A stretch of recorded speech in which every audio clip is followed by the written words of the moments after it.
নমস্কার বন্ধুরা, চিরন্তনী ইউটিউব চ্যানেলে সকলকে স্বাগত। আজ শ্রীকৃষ্ণের জন্মকথা শোনাব। দাপর যুগে কয়েকজন অত্যাচারী অসুর রাজা বিশ্ব শাসন করতেন।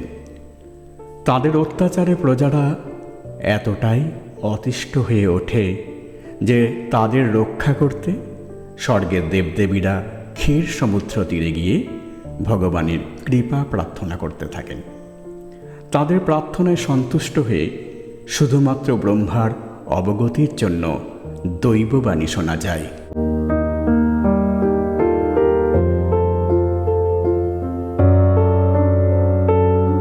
হে ব্রহ্মা, আমি খুব শীঘ্র যদুবংশ রাজাদের রাজধানী মথুরার রাজা সুরসেনের পুত্র বসুদেবের সন্তান রূপে দেবকীর অষ্টম গর্ভে আবির্ভূত হব।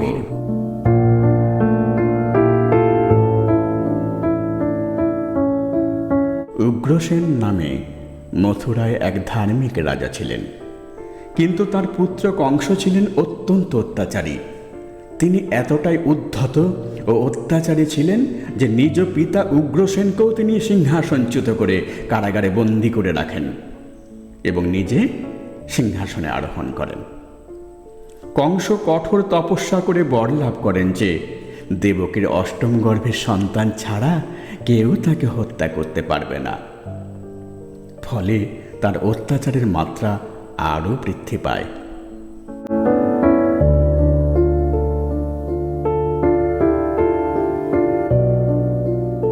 কালক্রমে বসুদেবের সঙ্গে দেবকীর বিবাহ সুসম্পন্ন হয়। রাজা কংস সারথি হয়ে দেবকীকে যখন পতিগৃহে নিয়ে যাচ্ছিলেন, তখন হঠাৎ দৈববাণী হল।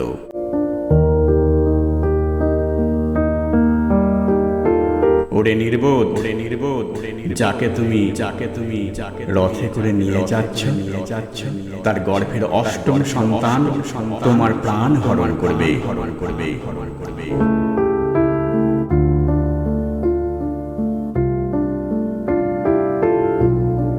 দৈববাণী শ্রবণ করে কংস সঙ্গে সঙ্গে দেবকীকে হত্যা করতে উদ্যত হন।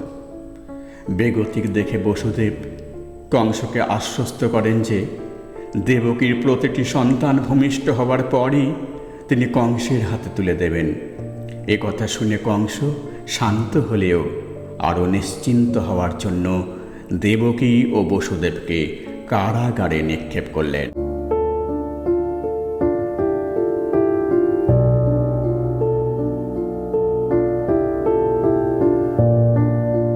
দেবকী ও বসুদেবের ভূমিষ্ঠ 6 সন্তানকে কংস পাথরে আঘাত করে হত্যা করেন। দেবকীর সপ্তম গর্ভের সন্তান বলরাম যখন গর্ভে আসে, তখন যোগমায়া দেবী ঈশ্বরের নির্দেশে তাকে দেবকীর গর্ভ থেকে স্থানান্তরিত করে নন্দালয়ে রোহিণীর গর্ভে স্থাপন করেন এবং লোকালয়ে প্রচারিত হয় দেবকীর গর্ভপাত হয়েছে। সন্দিগ্ধ চিত্ত কংস এরপরে কারাগারের বাইরে কঠোর পাহারার ব্যবস্থা করেন।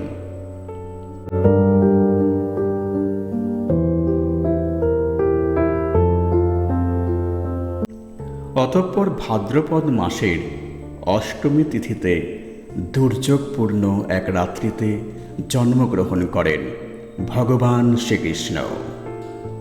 দৈববাণী হয়,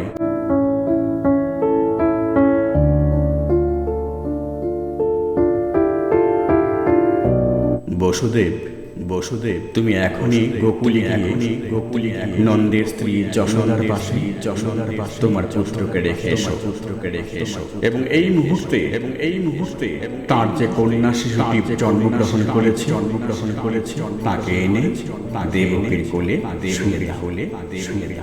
আমার মায়ায় পৃথিবীর সমস্ত মানুষ গভীর ঘুমে আচ্ছন্ন, কেউই কিছু জানতে পারবে না।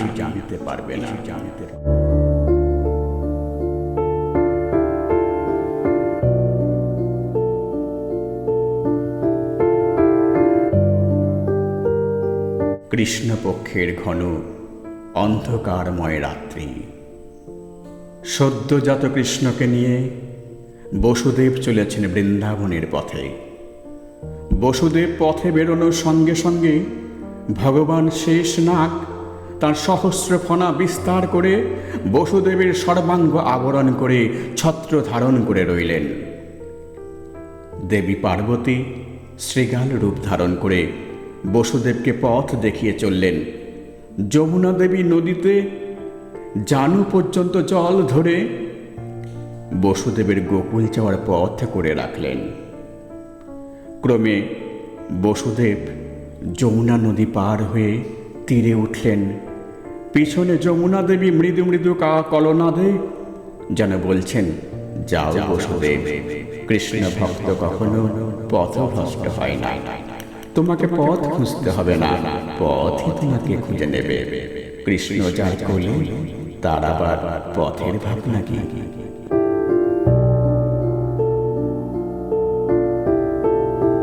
বসুদেব নন্দালয়ে পৌঁছে দেখলেন নন্দ, যশোদা সহ সকল ব্রজবাসী গভীর ঘুমে আচ্ছন্ন। পাশে এক বিদ্যুৎ বর্ণা কন্যা শুয়ে এদিক ওদিক চাইছে। বসুদেব সজল নয়নে নিজ পুত্রকে জড়িয়ে ধরে চুম্বন করতে লাগলেন। নয়ন জলে বুক ভেসে গেল। রাত্রে 3 প্রহর অতিক্রান্ত।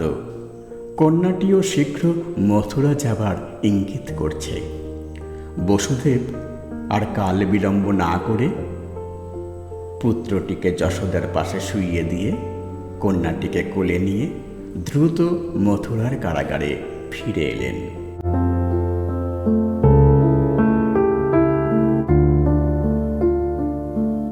কারাগারের দ্বার, হাত পায়ে শৃঙ্খল আপনা আপনি পূর্বের মতো হয়ে গেল। শ্রান্ত ক্লান্ত বসুদেব ও দেবকী নিদ্রামগ্ন হয়ে গেলেন।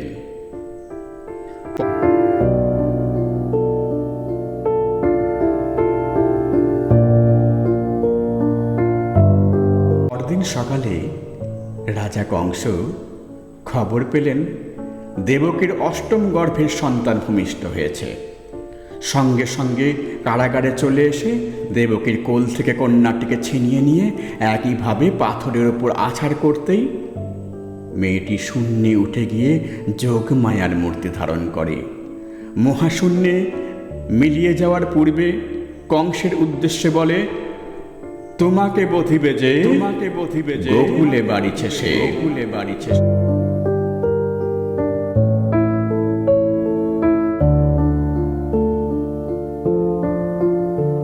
এ কথা শুনে কংস মথুরার সকল শিশুকে মারার পরিকল্পনা করেন, কিন্তু তা সম্ভব হয়নি। রাজা কংস শ্রীকৃষ্ণকে হত্যার জন্য বিভিন্ন কৌশল অবলম্বন করলেও সব চেষ্টা ব্যর্থ হয়। অবশেষে ভগবান শ্রীকৃষ্ণ রাজা কংসকে ধ্বংস করে পৃথিবীতে শান্তি ফিরিয়ে আনেন।